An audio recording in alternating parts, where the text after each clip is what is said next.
Père et du Fils et du Saint-Esprit. Amen. Bien-aimés dans le Seigneur, nous célébrons aujourd'hui le 30e dimanche du temps ordinaire, dimanche dédié à la mission universelle. La première lecture est tirée du livre des Actes des Apôtres au chapitre 1, versets 3 à 8. La deuxième lecture est tirée de la lettre de Saint Paul apôtre à Timothée, chapitre 1, versets 1 à 8. Et l'évangile est tiré de la péricope de Saint Matthieu, au chapitre 28, versets 16 à 20. Devenir chrétien, ce n'est pas accepter une quelconque idéologie. C'est entrer dans un courant de vie. C'est participer à l'expérience dans laquelle les apôtres furent entraînés par Jésus lui-même. Frères et sœurs, la mission est l'œuvre du Christ qui envoie et non une décision individuelle ou une lubie personnelle ou une fantaisie soudaine. Mais comment proclamer sans être envoyé? C'est demander Saint Paul pour montrer ainsi le caractère impérieux de la mission. Notons cependant, bien-aimés, quelques aspects importants du texte évangélique qui ont retenu notre attention. Le premier aspect, c'est de l'invitation de s'y rendre en Galilée. Galilée, le lieu où le Christ inaugure son annonce de la bonne nouvelle. Et c'est là qu'il choisit ses premiers disciples.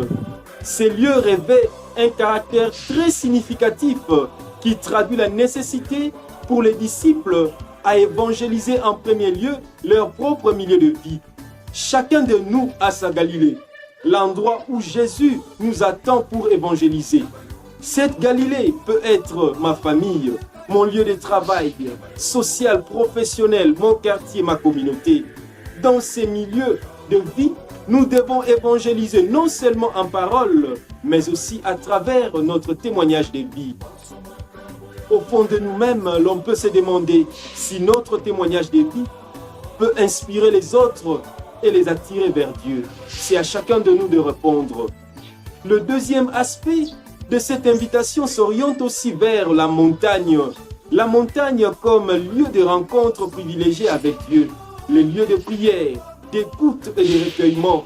Le chrétien ou le missionnaire, c'est celui qui sait se retirer à l'exemple des apôtres pour écouter le Seigneur, faire l'évaluation ou le bilan de son cheminement spirituel. Aujourd'hui, avons-nous encore le temps de se retirer à la montagne pour rencontrer le Seigneur?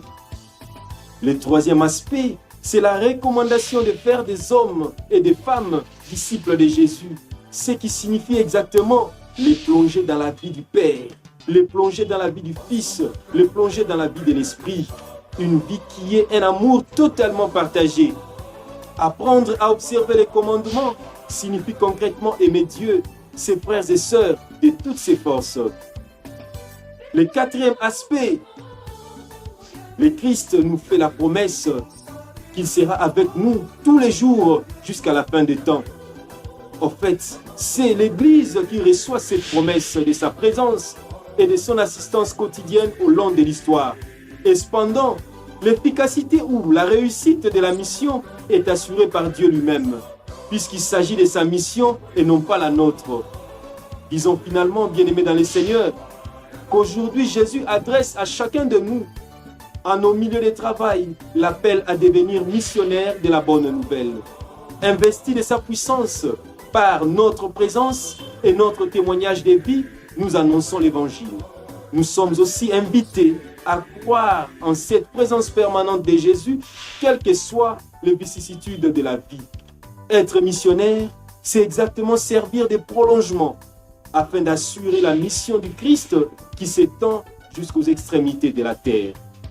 À tous et à chacun, nous souhaitons un bon dimanche. Au nom du Père et du Fils et du Saint-Esprit. Amen.